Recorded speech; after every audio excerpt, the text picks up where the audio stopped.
سيدنا محمد نوينا التعلم والتعليم تدبر والتذكير والنفع والانتفاع والإفادة والاستفادة والحث على التمسك بكتاب الله وسنة رسول الله والدعاء إلى الهدى والدلالة على الخير والتزاور إلى مرضاته وقربه وثوابه سبحانه وتعالى.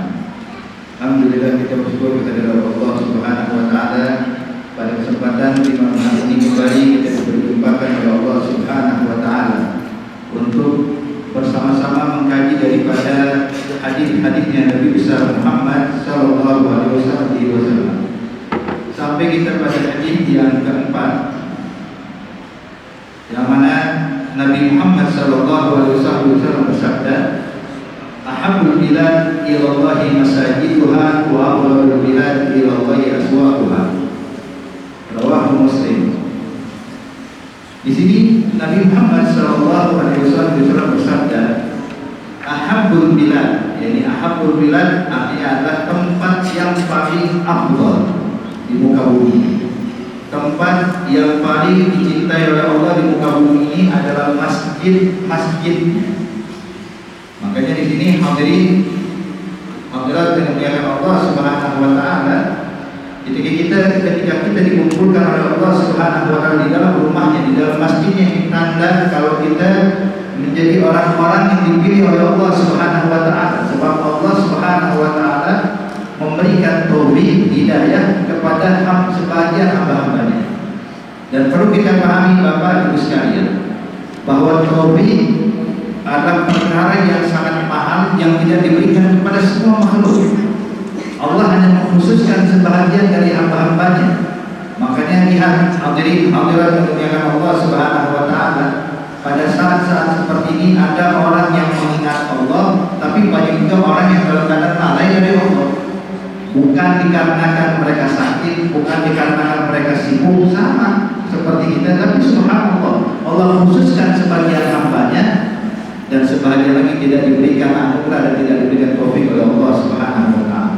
Maka kumpulnya kita di dalam masjid seperti ini merupakan taufik dan hidayah dari Allah Subhanahu wa taala. Dan tidaklah berkumpul kita di tempat yang baik, melainkan pasti Allah menginginkan kebaikan untuk kita. Amin ya rabbal alamin. Jadi ahabul bilad ila Allah masjiduha. Tempat yang paling disukai oleh Allah adalah masjid-masjidnya. Kenapa? Sebab di dalam masjid Allah, di dalam masjid kita akan mendapatkan orang-orang yang tunduk ibadah kepada Allah, orang-orang yang berzikir kepada Allah, orang-orang yang munajat kepada Allah. Seperti kita dapatkan saat ini kita bisa lihat orang mengingat Allah, orang yang lagi sujud, orang yang lagi munajat, orang lagi mohon, semuanya ada dalam masjid. Makanya di sini penting bagi kita adalah menjaga kehormatan masjid. Jangan sampai masjid digunakan untuk hal yang buruk. Kata Nabi, kalau sampai kau dapatkan ada orang berdagang di dalam masjid, nawarin barang dagangan di dalam masjid, ayo siapa yang mau beli, siapa yang mau beli, kata Nabi Muhammad, maka ucapkan kepada orang ini, semoga dagangan ini kalah. Kenapa kau didoakan seperti itu? Sebab masjid bukan tempat dagang, masjid bukan tempat bisnis, masjid ini tempat kita mengingat Allah. Makanya orang kalau masuk masjid itu lupakan dunia, tujuh kepada Allah yang kita kejar akhirat. Kemudian kata Nabi, kalau seandainya kau dapatkan ada orang yang mencari barang yang hilang dan mengumumkan di dalam masjid, siapa yang lihat barang saya yang hilang, siapa yang menemukan barang saya, maka kata Nabi, sebutkan, ucapkan kepada dia, semoga barangnya yang hilang tidak ditemukan. Seperti itu ya. Terus gimana kalau kita mau ingin cari barang yang hilang? Islam mengajarkan pada kita kalau ingin mengumumkan barang yang hilang bukan di dalam masjid tapi di luar masjid. Boleh umumkan ketika orang di luar dari masjid, umumkan jangan lihat barang saya yang hilang. Monggo silahkan, tapi di dalam masjid enggak. Sebab masjid bukan tempat untuk mengingat dunia, dari masjid tempat untuk mengingat Allah Subhanahu wa taala. Kemudian berikutnya adalah apa? Wa abghadul bilad ila Allah aswaquha. Dan tempat yang paling tidak disukai oleh Allah di muka bumi ini adalah pasar-pasar. Gimana maksud pasar-pasar? Di sini ambil. Kenapa kok pasar adalah tempat yang tidak disukai oleh Allah Subhanahu wa Ini kalau pasarnya Pak, membuat semua orang lalai dari Allah, betul. Tapi kalau seandainya pasarnya orang yang masuk ke dalam pasar adalah orang yang ingat Allah, maka tidak seperti itu. Makanya kata Sayyidina Ali bin Abi Thalib pernah mengatakan, inna sunnal muslimin kamusallal musallin. Sayyidina Ali bilang, hendaknya pasarnya kaum muslimin seperti musholahnya orang-orang yang sholat. Jadi kalau dulu pasar mereka Pak, itu isinya adalah orang yang ingat Allah dalam pasar.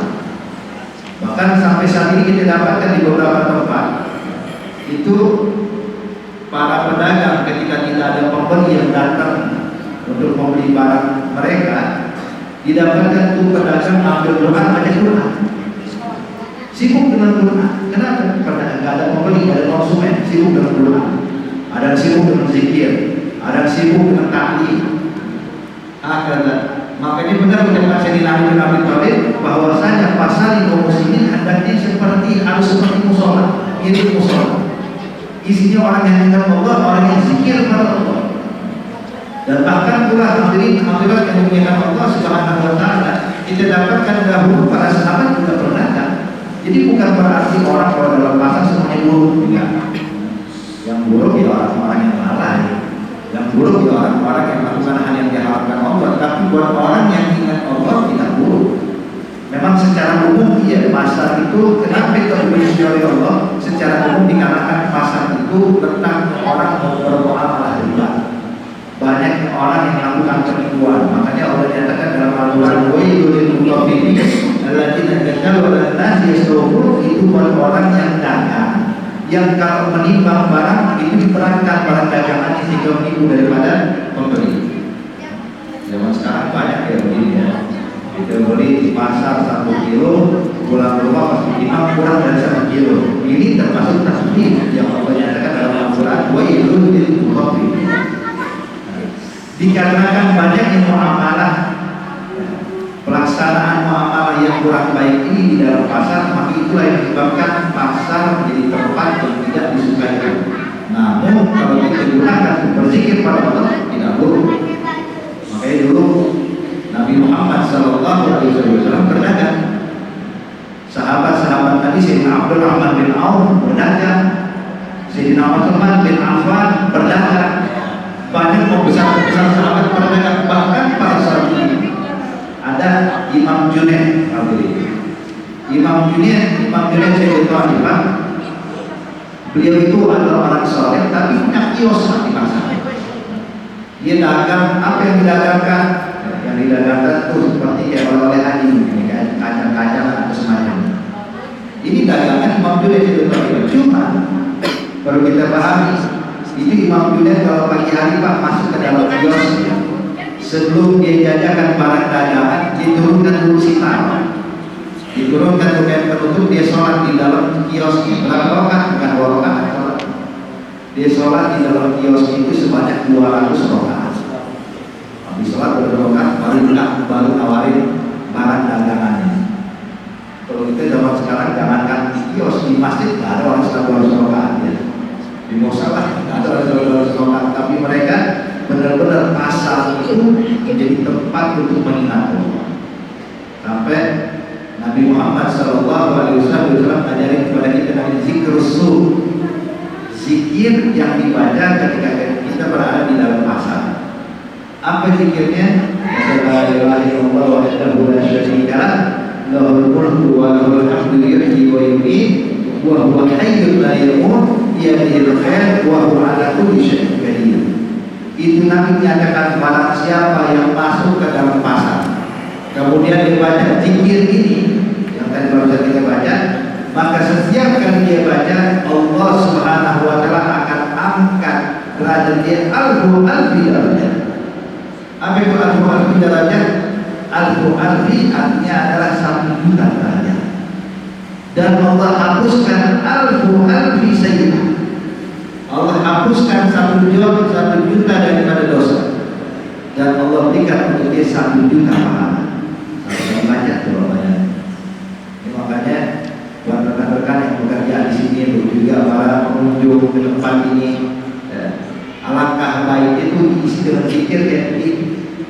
Jadi makanya saya bilang hadirin hadirat dan muliakan Allah, kemungkinan Bapak Ibu sekalian, orang-orang yang bekerja di tempat seperti ini atau orang-orang yang berduduk di tempat seperti ini kemudian dia berzikir dengan zikir ini, itu pahalanya Pak lebih banyak didapatkan dibandingkan orang yang cuma etikaf di masjid. Jadi kalau etikaf di masjid tak berapa lama gitu, 1 jam, 2 jam, 3 jam, tapi orang kalau masuk pasar, masya Allah, kadang-kadang nggak terasa sejam kurang, jalan sana jalan kemari 2 jam kurang. Coba kalau dia baca tuh zikir, asyhadu la ilaha illallah wahdahu la syarika lah, lahul mulku wa lahul hamdu yuhyi wa yumiit, wa huwa hayyun la yamutu bi yadihi al-khair wa huwa 'ala kulli syai'in qadir, 10 kali ya. Itu dia telah mendapatkan 10 juta pahala, dihapuskan 10 juta dosa dan diangkat 10 juta derajat. Bayangin kalau tiap hari. Bayangin kalau saat ini 1 bulan dibaca di Dewan Allah. Makanya ada nyaman besar, makanya katanya pasarnya ini harus seperti ini ya Allah. Harus seperti itu, artinya benar-benar dijaga ya. Kita datang kemari baca zikir, kemudian juga jangan lupa ya, kita mau menjaga akhlak dan adab kita. Kemudian hadis berikutnya hadirin, Nabi menyatakan ahibbullah lima yaktubu bihi min ni'amih wa hibbuni li hubbillah wa hibbu ahli baiti li hubbi rawahu Tirmidzi. Kemudian hadis berikutnya Nabi menjelaskan kepada kita, ahibbullah, cintailah Allah. Kita ini dituntut untuk bisa mencintai Allah. Allah yang menciptakan kita, Allah yang memberikan rezeki untuk kita, Allah yang menganugerahkan nikmat untuk kita. Nabi katakan ahibbullah, cintailah Allah. Gimana cara mencintai Allah? Nabi menyatakan ahibbullah bima yaktubu bihi min ni'amih. Cintailah Allah dengan cara mengingat-ingat akan nikmat yang Allah karuniakan buat kita. Hadirin hadirat yang dimuliakan Allah, penyebab seseorang cinta pada sesuatu itu karena 2 hal. Yang pertama al-jamal, keindahan.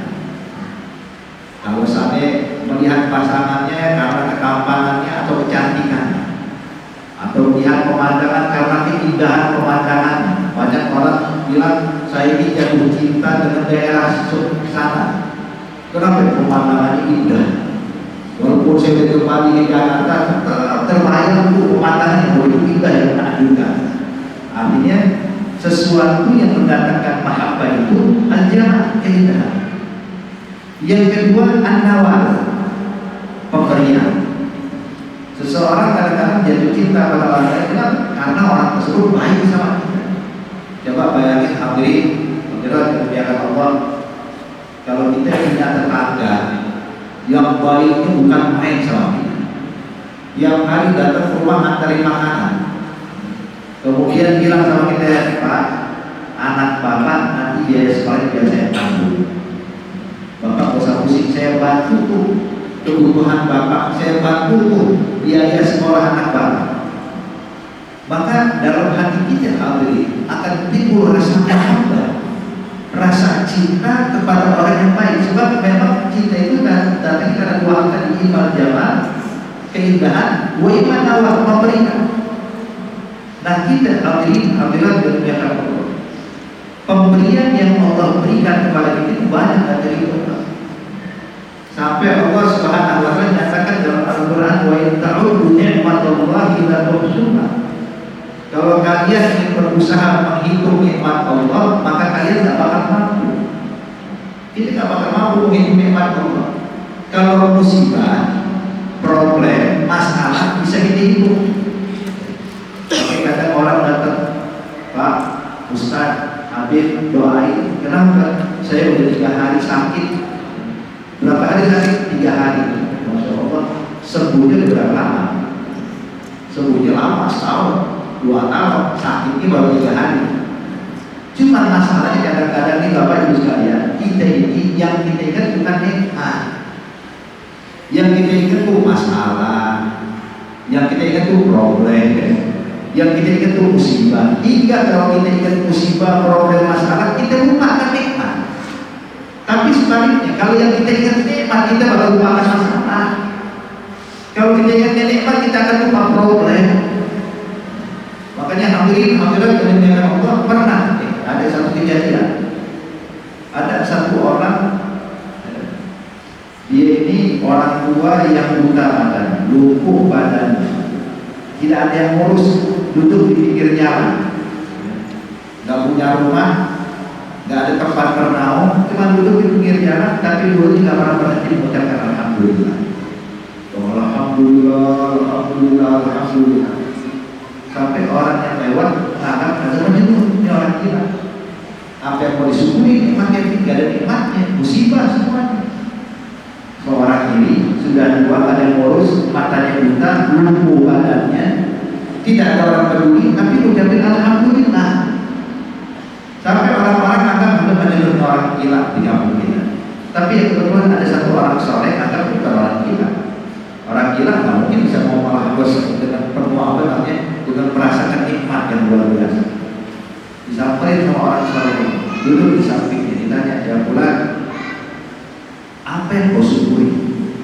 Sedangkan kau tidak punya rumah, tidak ada keluarga yang mengurusmu, kau dalam keadaan sakit buta, lumpuh badan, apa yang kau syukuri atas nikmat Allah? Maka orang ini pun berkata, alhamdulillah, walaupun saya dalam keadaan seperti ini, tapi Allah tidak mencabut iman saya tetap beriman sama Allah. Dan saya masih diizinkan untuk menyebut namanya, masih diizinkan berzikir. Maka ketika dia yang mengingatnya, yang ingat adalah nikmat, lupa dengan masalah. Makanya Nabi pernah nyatakan dalam hadis, kata Rasulullah, ada satu orang di dalam dunia yang diberikan oleh Allah Subhanahu wa taala dunia bihadzafiriha, dunia beserta isinya buat dia. Begitu kaya raya, hartanya berlimpah, hartanya banyak. Tapi ketika dia tidak beriman kepada Allah Subhanahu wa taala dan di akhirat dijebloskan ke dalam api neraka Allah. Begitu dia baru menginjakkan kakinya di neraka, baru satu kaki masuk ke neraka, Allah tanya kepada dia hamba Rasulullah, ya abdi, hai hambaku, apakah kau ingat pernah mendapatkan nikmat dariku? Maka orang tersebut mengatakan, ya Allah, saya tidak pernah dapat nikmat sama sekali. Kenapa? Sebab ketika dirasakan musibah, dilupakan semua nikmat. Sedangkan sebaliknya kata Rasulullah, ada satu orang hamba yang lainnya miskin, dalam kehidupannya susah bukan main, amat sengsara hidupnya, tidak punya harta, tidak punya segala macam, susah hidup dengan musibah itu, tapi beriman kepada Allah. Dia tetap tunduk ibadah pada Allah hingga nanti di akhirat dimasukkan ke dalam surga. Ketika ini hamba masuk ke dalam surga, baru injek kakinya yang satu lagi masih di luar. Ketika dimasukkan salah satu kakinya, Allah bertanya kepada dia hamba, ya hamba, pernahkah kau mengalami musibah atau masalah? Maka hamba ini ketika dirasakan iman, tidak pernah ya Allah, seumur hidup saya dapat nikmat. Maka di sini alhamdulillah dimuliakan Allah, kalau orang mengingat nikmat, lupa dengan masalah, lupa dengan musibah. Makanya di sini gimana cara mencintai Allah? Ingat-ingat nikmat yang Allah berikan pada kita. Jadi ini nikmat yang Allah berikan banyak juga main. Sampai kita nggak bakal mampu mengikuti seluruh tubuh kita ada nikmat. Mata kita nikmat, telinga kita nikmat, tangan kita nikmat, kaki kita nikmat, seluruh tubuh kita nikmat yang diberikan Allah. Belum lagi nikmat yang lain, ini tubuh kita juga nikmat. Kita bisa kumpul yang ini ada nikmat. Nikmat yang diberikan Allah Subhanahu wa taala. Sampai kalau seandainya ada orang yang paling kaya raya sekalipun di muka bumi ini, pengen bayarin nikmat yang kita dapat sekarang nggak bakal sanggup gitu. Nggak bakal sanggup. Cuma kadang-kadang kita nggak tahu ini nikmat. Kita nikmatnya kumpul sekedar kumpul, duduk sekedar duduk, padahal nikmat besar yang diberikan Allah Subhanahu wa taala. Itu pernah dikisahkan. Ada satu orang dari kalangan Bani Israil, ya'budullah khamsa mi'ah sanah wa lam ya'sillah amam. Ibadah pada Allah selama 500 tahun, tidak pernah buat maksiat sama sekali. 500 tahun habis berdoa, 500 tahun habis beribadah, zikir, sujud pada Allah, siap malu 500 tahun. Kata Nabi, nanti orang ini di akhir ketika dibangkitkan oleh Allah dan ketika ditimbang amal ibadahnya, isinya cuma amal taat, tidak ada maksiat sama sekali. Allah pun berkata pada ini hamba, Allah katakan, ya abdi udkhulil jannah bi rahmatik. Hai hambaku, silahkan masuk surga karena rahmatku. Maka hamba ini pun berkata, la, tidak mau. Saya nggak ingin masuk surga karena rahmatku, tapi saya pengen masuk surga karena ibadah saya. 500 tahun saya tunduk padamu ya Allah, 500 tahun saya ibadah padamu, kok ujung-ujung masuk surga karena rahmatmu? Terus ibadah saya gimana? Saya ingin di surga karena capek ibadah.